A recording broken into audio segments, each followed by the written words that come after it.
PM किसान योजनेचा उद्या शेतकऱ्यांच्या खात्यावर जमा होणार आहे। या योजनेचा लाभ 8.5 कोटींहून अधिक शेतकऱ्यांना मिळणार आहे। यासाठी 16,000 कोटींची तरतूद करण्यात आली आहे। उद्या 4,000 रुपये जमा होणार आहेत। पीएम किसान सन्मान आणि नमो शेतकरी महासन्मान। मुख्यमंत्री माझी लाडकी बहीण योजनेच्या मे महिन्याच्या हप्त्याची प्रतीक्षा संपली असून 15 जून पासून महिलांच्या बँक खात्यात पैसे जमा होण्यास सुरुवात झाली आहे। राज्यभरातील शेतकऱ्यांसाठी मोठी खुशखबर आलेली आहे। मंत्रिमंडळ बैठकीमध्ये शेतकऱ्यांसाठी महत्त्वपूर्ण निर्णय घेण्यात आलेले आहे, त्यामुळे व्हिडिओला कुठेही स्किप न करता शेवटपर्यंत बघा। पीएम किसान योजनेचा 23वा हप्ता शनिवारी खात्यामध्ये जमा होणार आहे, कारण पंतप्रधान शेतकरी सन्मान निधी म्हणजेच पीएम किसान योजनेचा 23वा हप्ता शनिवारी तारीख 20 रोजी शेतकऱ्यांच्या बँक खात्यामध्ये जमा होणार असल्याच्या सूचना देण्यात आलेल्या आहे। एल निनो 70 वर्षातील सर्वाधिक शक्तिशाली ऑस्ट्रेलियाच्या हवामान विभागाचा हा अंदाज व्यक्त करण्यात आलेला आहे। राज्यासाठी नवे पाणी धोरण येणार असे मुख्यमंत्री देवेंद्र फडणवीस म्हणालेले आहे। यामध्ये ग्रामीण पेयजल धोरणाला मंत्रिमंडळाची मंजुरी मिळालेली आहे। जल जीवन मिशन देखभाल दुरुस्ती आराखडा, पिण्याचे पाणी पुरवठ्यासाठी उपाययोजना तसेच ग्रामीण भागातील विविध योजनांचे एकत्रीकरण होणार। स्वराज्य संस्थांसाठी अंमलबजावणी यंत्रणा येणार। आपत्कालीन यंत्रणेसाठी आवश्यक ते नियोजन होणार। पावसाळा लांबल्यामुळे मंत्रिमंडळ बैठकीमध्ये चिंता व्यक्त होते। पुढील सूचना येईपर्यंत पेरण्या न करण्याचे मुख्यमंत्र्यांनी दिले निर्देश। यंदा 22 जून ते 4 नोव्हेंबरपर्यंत बरसणार पुरेसा पाऊस। सर्वच पंचांगातील नक्षत्राचे अंदाज व्यक्त होत आहे। जूनबाबत पावसाचे अंदाज असून यंदा पावसाचे दिवस कमी असणार, खंड मात्र मोठे असणार। पेनमध्ये स्मार्ट मीटर सक्तीविरोधामध्ये एकजूट असून ग्राहकांवरती जबरदस्ती केल्यास आंदोलन करणार असे ठाकरे शिवसेनेकडून इशारा देण्यात आलेला आहे। शेतातील पेरलेले धान्य वाचवण्याची कसरत सुरू असून खालापूरच्या शेतकऱ्यांची नामी शकल, शिवारामध्ये राखण करण्याचा वाचला त्रास। श्रीरामपुरामध्ये 36,622 हेक्टरवरती पेरणी करण्यात आलेली असून खरीपाचे नियोजन पूर्ण झालेले आहे। 3,500 हेक्टर क्षेत्र वाढणार। कोल्हापूर जिल्ह्यामध्ये भीषण पाणी टंचाई, शहराचा पाणी उपसा बंद, आजही पुरवठ्यावरती परिणाम होतोय। औद्योगिक वसाहतींचा पुरवठा ठप्प झालेला आहे। 1500 एकर शेती पाण्याअभावी पडीक असून गांधी टेकडी इरिगेशन योजना बंदचा फटका बसतोय। शेतकऱ्यांचे लाखो रुपयांचे नुकसान होते। खरीपाच्या तोंडावरती रोह्यात खतांचा काळाबाजार होतोय। शासकीय अनुदानाचा 3.54 लाखांचा खतसाठा गायब झालेला आहे। कृषी सेवा केंद्र मालकावरती गुन्हा दाखल करण्यात आला। फास्ट फूडच्या गर्दीमध्ये हरवला रानमेवांचा स्वाद, करवंद, जांभूळ, बोरांची गोडी हरवली। आरोग्यदायी खजिन्याकडे नव्या पिढीचे दुर्लक्ष होते। काजू प्रक्रिया उद्योगासमोर अस्तित्वाचा प्रश्न निर्माण झालेला आहे। उत्पादन खर्चामध्ये वाढ झालेली असून विक्री दरातील घसरणीने कारखानदार धास्तावलेले आहे। हजारो कामगारांच्या रोजगारांवरती टांगती तलवार। कोल्हापूर जिल्ह्यातील तामजाई पठारावरती गव्यांचा धुडगूस होतोय। पाऊस लांबल्याने निसर्गाच्या साखळीवरती विपरीत परिणाम होत चाललेला आहे। परिसरातील नागरिकांमध्ये भीतीचे वातावरण। एल निनोचे सावट पावसाअभावी शेतकरी धास्तावलेला असून जून महिना निम्मा संपला तरी पावसाचा पत्ता नाही।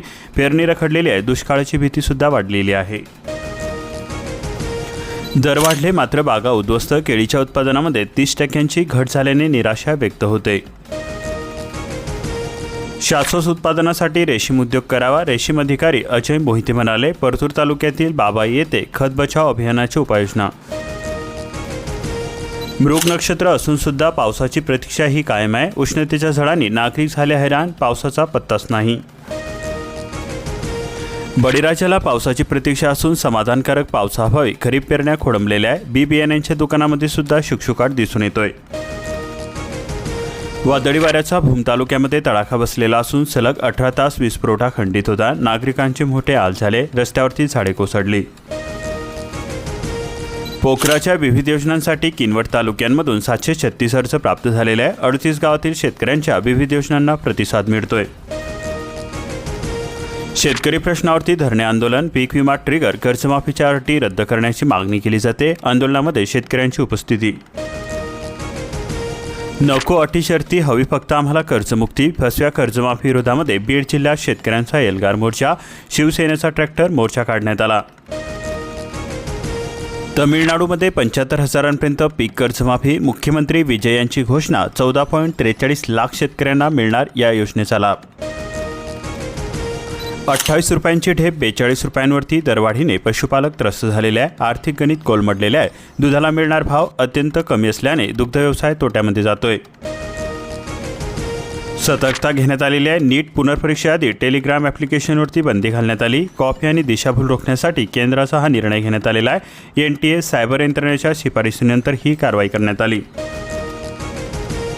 राज्यांवरती 90.51 लाख कोटींचा कर्जाचा डोंगर आहे. चिंताजनक परिस्थिती असून कॅगच्या अहवालातून धक्कादायक माहिती समोर येते. महाराष्ट्र, कर्नाटक, बिहारसह 15 राज्यांची महसूल तूट प्रचंड आहे. आता डॉक्टरांच्या चिठ्ठीशिवाय मिळणार नाही कप सिरप. आरोग्याची काळजी घ्या. केंद्र सरकारने नियम केला कडक.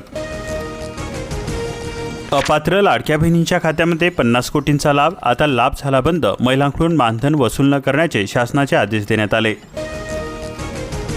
पावसाची अनिश्चितता. कृषी विभाग सतर्क मोडवरती. पर्यायी पीक नियोजन तयार करा. एल निनोच्या संभाव्य प्रभावाचे खरीप हंगामासमोर हे आव्हान आहे. अल्पावधी पिकांकडे वळण्याचा सल्ला दिला. पाऊस लांबल्याने अकोट तालुक्यामध्ये कपाशीची लागवड अडचणीमध्ये सापडलेली आहे. मान्सूनपूर्व कपाशीची रोपे करपलेली असून कॉटन बेल्टमधील बागायतदार शेतकऱ्यांचे गणित मात्र बिघडलेले आहे. वादळी वाऱ्याने रेवडा शिवारातील केळीबागांचे मोठे नुकसान झालेले आहे. पंचनामा करून नुकसान भरपाई देण्याची मागणी केली जाते. शेतकऱ्यांची जीवनवाहिनी असलेले शेतरस्ते मंजुरीअभावी रखडलेले आहे. ग्रामपंचायतीचे ठराव प्रशासनाकडे सादर होऊन सुद्धा कामांना गती नाही. शेतकऱ्यांमध्ये नाराजी व्यक्त होते. पोखरा अंतर्गत फळबागेसाठी मिळणार 100% अनुदान. खड्डे खोदण्यापासून पीक संरक्षणापर्यंत शासनाचा खर्च. बुलढाणा जिल्ह्यामध्ये सुद्धा कमी पाऊस, वाढती चिंता. आंतरपीक ठरणार फायदेशीर. एक पीक हातचे गेले तरी दुसरे वाचणार. मान्सून लांबला. पाणी टंचाईचे संकट गडद. वाशिम जिल्ह्यातील 160 लघु प्रकल्पांमध्ये केवळ सरासरी 10.41% साठा. मध्यम प्रकल्पाच्या साठ्याची स्थितीसुद्धा बिकट आहे. गतवर्षी पावसाळ्यामध्ये 43 दिवस कोरडे असून यंदा रोहिणीनंतर मृगाचीही नाही पत्ता. यंदा पावसाने फिरवली पाठ. 79 दिवसांमध्ये 885 मिलीमीटर विक्रमी पाऊस झाला. शेतकऱ्यांना टंचाईची भीती व्यक्त होते. विजेचा लपंडाव. कुठे 4 तर कुठे 6 तास पुरवठा. शेतीपिके धोक्यामध्ये. सिंगल फेज बंद. शेतकऱ्यांचा महावितरणाविरोधामध्ये संताप व्यक्त होतोय. 15 ते 18 हजार पानांचे दोषारोपत्र होणार दाखल. शालार्थ ID घोटाळा. पुरावे जोडण्याचे काम सुरू झालेले आहे. 1446 शेतकऱ्यांना मोफत सोयाबीन बियाणे. माती परीक्षण बंधनकारक ठरणार. सिन्नर तालुक्यामध्ये सर्वाधिक 234. नाशिक तालुक्यामध्ये 87 लाभार्थी. शेतकऱ्यांना होणार मोठा फायदा. गतवर्षी जूनमध्ये पेरण्या होत, मात्र यंदा पंधरवाड्यानंतर सुद्धा प्रतीक्षा कायम आहे. येवल्यामध्ये शेतकरी वर्गाला चिंता असून शेती मशागतीसह बियाणे तसेच खतांची तयारी पूर्ण झालेली आहे. कांद्याचे 40 कंटेनर जहाजावरती तर 65 नाकारले. कांदा निर्यातदारांचे कोट्यावधी रुपयांचे नुकसान झाले. भरपाई देण्याची मागणी केली जाते. यंदा गेल्या वर्षीच्या तुलनेमध्ये 25% शेती साहित्य महागलेले असून शेतकरीही संकटामध्ये सापडलेले आहे. अर्धा जून महिना संपला असून तरी पावसाची हुलकावणी. बळीराजाचे डोळं आभाळाकडे लागलेले आहे. खरीप हंगाम धोक्यामध्ये सापडलेला आहे. आता वर्षाला केवळ 4 सिलेंडर मिळणार. उज्ज्वलांच्या घरोघरी पुन्हा चुली. दरवाढ आणि टंचाईमुळे ग्रामीण भागामध्ये महिलांच्या डोक्यावरती सरपण. धुरापासून मुक्तीचा दावा फोल ठरतोय. पावसाअभावी पेरण्या खोळंबलेल्या असून पाणी टंचाईचे संकट होतंय गळत. शेतकऱ्यांचे मान्सूनकडे लक्ष असून खरीप हंगाम धोक्यामध्ये येण्याची भीती. मशागती करून प्रतीक्षा. औसा तालुक्यामध्ये घरकुलांचे हप्ते रखडलेले असून हजारो लाभार्थी आर्थिक अडचणीमध्ये सापडलेले आहे. शेतकरी मित्रांनो, तुम्हाला सुद्धा वर्षाला 12,000 रुपये पाहिजे असेल तर मग आजच करा KYC. महावितरणाचा ढिम्न कारभार. 10 दिवसानंतर सुद्धा मांडे वडगाव अंधारामध्ये. ऐन पेरणीच्या दिवसामध्ये शेतकऱ्यांवरती पाण्यासाठी भटकंतीची वेळ आलेली आहे. तात्काळ दुरुस्तीची मागणी केली जाते. धानाला ओंब्यास नाही. शेतकऱ्याला 40,000चा फटका बसलेला आहे. सिल्लीतील शेतकऱ्याला बसला दुहेरी फटका. नागभीड तालुक्यामध्ये 9,072 मेट्रिक टन खताची गरज असून पाऊस येताच खरीपाच्या कामाला येणार वेग. बोगस खत बियाणे विक्री करणाऱ्यांची आता गय नाही. जिल्हाधिकाऱ्याकडून कडक कारवाईचे निर्देश देण्यात आले. कापूस उत्पादकता अभियान यंत्रासाठी भरघोस अनुदान. या योजनेचा गरीब गरू शेतकऱ्यांना लाभ घ्यावा असे आवाहन कृषी विभागाने केलेले आहे. कर्जमाफीस पात्र 21,606 शेतकऱ्यांच्या याद्या पोर्टलवरती अपलोड करणे सुरू झालेले आहे. आधार प्रमाणीकरणानंतर कर्जमाफीची रक्कम खात्यावरती 30 जूनपूर्वी लाभ मिळणार. उद्दिष्ट वाढताच 3 दिवसामध्ये 5 लाख क्विंटल धान खरेदी करण्यात आले. 63,439 शेतकऱ्यांनी केली धानाची विक्री. 14,683 शेतकरी अजूनसुद्धा प्रतीक्षेमध्ये आहे. धानाच्या बियाण्यांसाठी बळीराजाची धावपळ होते. अनुदानाचा निधी अपुरा असून शेतकरी लाभापासून वंचित आहे. कृषी केंद्रावरती अवलंबून न राहता घरच्या घरी धान बियाणे प्रक्रिया. आंबी येथील शेतकऱ्याचा आदर्श प्रयोग. खर्चातही बचत होते. 6,500 शेतकऱ्यांना ढेंचा बियाण्यांचे वाटप. धान उत्पादनामध्ये वाढ व सेंद्रिय शेतीला मिळणार चालना. रोहिणीनंतर मृगही कोरडा गेला. बळीराजाच्या चिंतेमध्ये वाढ झालेली आहे. नरखेड तालुक्यामध्ये पेरण्या खोळंबलेल्या असून पावसाअभावी खरीप हंगामावरती संकट. मागेल त्याला सोलर पंप योजनेचा बोजवारा. 3 महिने उलटून सुद्धा जोडणी मिळेना. पैसे भरून ही सिंचन समस्या ऐनीवरती आहे. फसवी कर्जमाफी शेतकऱ्यांचा एल्गार. शासन निर्णयाची केली प्रतिकात्मक होळी. राष्ट्रपिता महात्मा गांधी चौकामध्ये धरणे आंदोलन. 15,000 हेक्टरवरील पेरणीवरती दुबार संकट. 15 दिवसामध्ये केवळ 21 मिलीमीटर पावसाची नोंद झालेली आहे. 20 जूननंतरच तयार होणार पावसाची दुसरी विंग. कृषी फीडरचा वीजपुरवठाही ठप्प झालेला आहे. 4 तासांमध्ये उपसाबंदी शिथिलचा आदेश रद्द करण्यात आला. सर्व नद्यांवरती बंदी कायम असून पाणीटंचाईचे संकट आहे. कोल्हापूर, सांगली जिल्ह्यातील शेतकऱ्यांची बंदी उठवण्याची मागणी केली जाते. उपसाबंदीच्या धास्तीने हबकला. पीक वाढणार म्हणून गलबलला. शिथिल केलेली उपसाबंदी पुन्हा लागू. शेतकऱ्यांमधून तीव्र संताप व्यक्त होतोय. आता पावसाचीच प्रतीक्षा आहे.